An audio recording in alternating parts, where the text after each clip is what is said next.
तो अमित भाई ने मुझे कहा कि नहीं, ये हमको मंजूर नहीं है और आप उनको कहिए कि हमको मंजूर नहीं। मैंने कहा अगर उनका कहना है ये मंजूर नहीं है तो हम अलायंस नहीं करेंगे। तो दो टूक बात मुझे अमित शाह जी ने कही कि आप कह दीजिए कि नहीं होगा फिर अलायंस। हम वापिस बैठे तो उन्होंने कहा हमको पालघर की सीट चाहिए।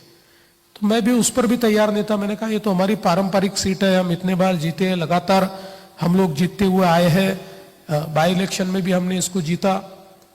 तो उन्होंने कहा नहीं, ये सीट तो हमको देनी पड़ेगी। तो मैंने वापस बात की तो अमित भाई ने और सभी लोगों ने मिलकर मुझे कहा कि नहीं चलो यार, अपने इतने पुराने साथी, एक सीट से क्या फर्क पड़ता है, आप दे दो। तो हमने कैंडिडेट सहित वो सीट उनको दे दी, हमारा अलायंस हुआ। मैंने कहा उद्धव जी क्या करना है, साथ में प्रेस कॉन्फ्रेंस करें? तो बोले नहीं, ऐसा करते हैं, मैं पहले प्रेस कॉन्फ्रेंस करता हूं, उसके बाद आप करिए। मैंने बोला ठीक है, फिर एक बार साथ में मिलेंगे। जैसे ही उनकी प्रेस हुई, उस प्रेस में उन्होंने कह दिया हमारे सारे विकल्प खुले हैं, हम किसी के भी साथ जा सकते हैं, दुसऱ्या टोकाला जाऊ शकतो। हाँ, आम्ही दुसऱ्या टोकाला जाऊ शकतो। और उसके बाद उन्होंने, मैंने जब उनसे बातचीत करने की कोशिश की, वो दिन था और सरकार बनी उनकी, वो दिन था, उन्होंने कभी भी फोन भी मेरा नहीं लिया। मैं थोड़ी क्रोनोलॉजी बताना चाहता हूं कि जिस समय लोकसभा का चुनाव था और हम अलायंस के लिए बैठे और करीब करीब अलायंस हमारा फाइनल हुआ, तो एक रात ऐसी आई कि जिस रात को उद्धव जी ने मुझे कहा कि देवेंद्र जी हमको 2.5 साल के लिए मुख्यमंत्री पद चाहिए। और उन्होंने कहा कि मैंने आपके वरिष्ठों के भी कान पे ये बात रखी है और अब अंतिम फैसला आज कर लेंगे और 2.5 साल के लिए हमको मुख्यमंत्री का पद चाहिए। रात में करीब 1 बजा हुआ था। मैंने कहा देखिए, ये कोई फैसला तो मैं नहीं ले सकता क्योंकि मेरी पार्टी एक पार्लियामेंट्री बोर्ड के थ्रू फैसला करती है। तो मैं ये प्रयास करता हूँ, हमारे अध्यक्ष अमित भाई है, मैं अमित भाई से बात करता हूँ। तो रात को 1 बजे मैंने फ़ोन किया। फॉर्चुनेटली अमित भाई भी जगे थे। तो मैंने उनको कहा कि अभी करीब करीब हम सीटों पर तो मान गए हैं, आगे का भी सारी चीज़ें मान्य हो गई है, लेकिन उनका कहना है कि हमको 2.5 साल के लिए मुख्यमंत्री का पद दिया जाए। तो अमित भाई ने मुझे कहा कि नहीं, ये हमको मंजूर नहीं है और आप उनको कहिए कि हमको मंजूर नहीं। मैंने कहा अगर उनका कहना है ये मंजूर नहीं है तो हम अलायंस नहीं करेंगे। तो दो टूक बात मुझे अमित शाह जी ने कही कि आप कह दीजिए कि नहीं होगा फिर अलायंस।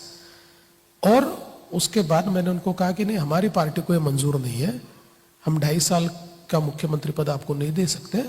जो भी अभी यह है 5 साल, चूंकि हम सबसे बड़ी पार्टी है, आगे भी सबसे बड़ी पार्टी रहने वाले हैं, तो 5 साल मुख्यमंत्री पद हमारा होगा। हाँ, हमने पिछली बार डिप्टी सीएम आपको नहीं दिया था तो हम डिप्टी सीएम आपको दे सकते हैं। तो उद्धव जी ने कहा कि नहीं, फिर तो नहीं बन पाएगा। वो अपने रास्ते चले गए, मैं अपने रास्ते चले गया और हमारा अलायंस नहीं हो पाया। करीब 4 दिन के बाद उद्धव जी के यहां से संदेश आया कि वापस बात करना चाहते हैं। तो जो संदेशवाहक था, मैंने उसको कहा कि भैया देखो, इसमें नए सिरे से तो बात नहीं हो सकती। अगर वो अपनी 2.5 साल वाली मांग पर अड़िग है तो मेरी पार्टी उसमें मान्य करने को तैयार नहीं है। तो उन्होंने कहा नहीं, उन्होंने वो बात छोड़ दी है, उनको अभी 1 आध सीट बढ़ाकर चाहिए लोकसभा की, वो अगर आप देते हो तो वो 2.5 साल वाली बात छोड़ देंगे। हम वापिस बैठे तो उन्होंने कहा हमको पालघर की सीट चाहिए। तो मैं भी उस पर भी तैयार नहीं था। मैंने कहा ये तो हमारी पारंपरिक सीट है, हम इतने बार जीते हैं, लगातार हम लोग जीतते हुए आए हैं, बाई इलेक्शन में भी हमने इसको जीता। तो उन्होंने कहा नहीं, ये सीट तो हमको देनी पड़ेगी। तो मैंने वापस बात की तो अमित भाई ने और सभी लोगों ने मिलकर मुझे कहा कि नहीं चलो यार, अपने इतने पुराने साथी, एक सीट से क्या फर्क पड़ता है, आप दे दो। तो हमने कैंडिडेट सहित वो सीट उनको दे दी, हमारा अलायंस हुआ। और मैं बताता हूं, अमित भाई को उन्होंने मुझे कहा कि जिस दिन हम प्रेस कॉन्फ्रेंस करने वाले थे, प्रेस कॉन्फ्रेंस के दिन, उसने 1 दिन पहले उनका मुझे फोन आया, बोले देखो यार, हमारी एक प्रकार से एक फेस सेविंग हमारा भी होना चाहिए। तो मुझे लगता है कि अमित भाई पहले मातोश्री पर आए और वहां से हम प्रेस के लिए जाए।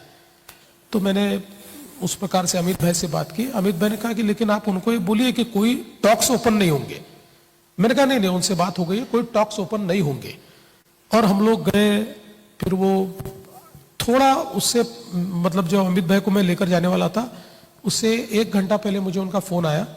बोले देवेंद्र जी, मैं अमित भाई से कुछ बातचीत करना चाहता हूँ। मैंने बोला क्या बात करना है? वो तो वो ओपन नहीं करना है मुझे। क्या है कि पिछले 5 सालों में जो हमारी भावना रही कि हमारी बात नहीं सुनी गई, या जो भी हमारे बीच तकरारें, वो मुझे एक बार उनको बोल के आगे में ठीक सारी चीजें चले, इस प्रकार से उनके साथ मुझे बातचीत करने। मैंने बोला बहुत अच्छी बात है, बिल्कुल आपके मन की सारी चीजें बोल दीजिए और आप उनसे बात करिए। तो ये जो बंद कमरे वाली बात है, इसमें जो एक बड़ा सा आपका छोटा कमरा है, बाहर बड़ा कमरा है, बड़े कमरे में मैं, आदित्य और बहनी भाभी जी हम बैठे हुए थे, और एक ये दोनों भी साथ में हम लोग सब बैठे थे। फिर मैंने याद दिलाया, मैंने कहा उद्धव जी आप कुछ बात करना चाहते तो बोले हाँ, एक 5 मिनट। मैंने अमित भाई को बताया था, ये लोग 10-12 मिनट अंदर बैठे, फिर मुझे अंदर बुलाया। फिर बोले कि अभी बातचीत ऐसी हुई है कि एक फेस सेविंग हमको देना है, तो अभी जो आप प्रेस कॉन्फ्रेंस में ऐसा बोलिए कि सत्ता में हमको सहभागिता मिलेगी, समान रूप से हमको सहभागिता मिलेगी वगैरह, एक 3-4 चीजें उन्होंने कही। तो मैंने वो चीजें, ये तय हुआ कि सिर्फ मैं प्रेस में बोलूंगा, वो दोनों प्रेस में नहीं बोलेंगे। तो क्या बोलना है ये मैंने वहां बोल के दिखाया। फिर उन्होंने भाभी जी को बुलाया, फिर मैंने वो क्या कहते हैं उसको, रिवाइंड करते हैं ना, ऐसा अपनी कैसेट को रिवाइंड करके भाभी जी के सामने बोल के दिखाया। फिर वही मैंने हिंदी में भी बोल के दिखाया, और फिर वो अप्रूव हो गया। और उस अप्रूवल के बाद उन्होंने कहा अब सब अच्छा हो गया, अब हम चलते हैं। फिर हम लोग गए, वो ब्लू सी नाम का एक हॉल है, वहां पर हमारी प्रेस कॉन्फ्रेंस हुई। उस प्रेस कॉन्फ्रेंस में जैसे तय हुआ था वैसे मैंने मेरी कैसेट पूरी बजाई, मराठी में भी बजाई, हिंदी में भी बजाई। इन्होंने किसी ने कोई बाकी बात नहीं कही। हमने प्रेस कॉन्फ्रेंस समाप्त की और हम लोग वापिस आए। इस पूरे चक्कर में कहीं पर भी ये बात नहीं हुई।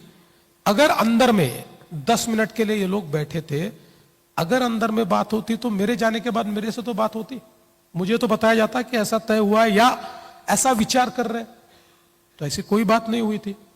तो मुझे यह लगता है, और उसके बाद आपने भी देखा प्रधानमंत्री जी ने और अमित शाह जी ने, नड्डा जी ने, सभी ने बार बार अपने भाषणों में देवेंद्र के नेतृत्व में हम लोग लड़ रहे हैं, देवेंद्र मुख्यमंत्री बनेंगे। आप उस समय के उठाकर देख लीजिए जो वीडियोज है, जब ये घोषणा हुई तो उद्धव जी भी ताली बजा रहे सारी सभाओं में, उन्होंने भी कहा देवेंद्र जी के नेतृत्व में हम लोग लड़ रहे। और सवाल यह है कि मैं 1 मिनट के लिए, चलिए उनको ये लगता है, कई बार ये आपने वो मुन्ना भाई MBBS देखी होगी, उसमें उनका आभास होता है कि सच में वो गांधी जी बन गए, उनको गांधी जी दिख रहे हैं। तो ऐसा 1 मिनट के लिए समझ लीजिए कि उनको ये आभास हो रहा था कि नहीं मुझे कहा है। तो ऐसा आभास होने के बाद बहुत चर्चा तो होती है ना। देखिए अभी हमारा रिजल्ट आया है, तो रिजल्ट के बाद आप क्या करोगे? आपके मित्रों को फोन करोगे, आप उसको कहोगे कि भाई अपने को चर्चा करनी है, अपने को तय करना है, हमको ये चाहिए, हमको वो चाहिए। मेरी आदत थी, मैं उससे पहले 2-3 चुनाव में मैंने उनको फोन किया, मैंने कहा उद्धव जी क्या करना है, साथ में प्रेस कॉन्फ्रेंस करें? तो बोले नहीं ऐसा करते हैं, मैं पहले प्रेस कॉन्फ्रेंस करता हूं उसके बाद आप करिए। मैंने बोला ठीक है, फिर एक बार साथ में मिलेंगे। जैसे ही उनकी प्रेस हुई, उस प्रेस में उन्होंने कह दिया हमारे सारे विकल्प खुले, हम किसी के भी साथ जा सकते हैं, दुसऱ्या टोकाला जाऊ शकतो। हाँ आम्ही दुसऱ्या टोकाला जाऊ शकतो।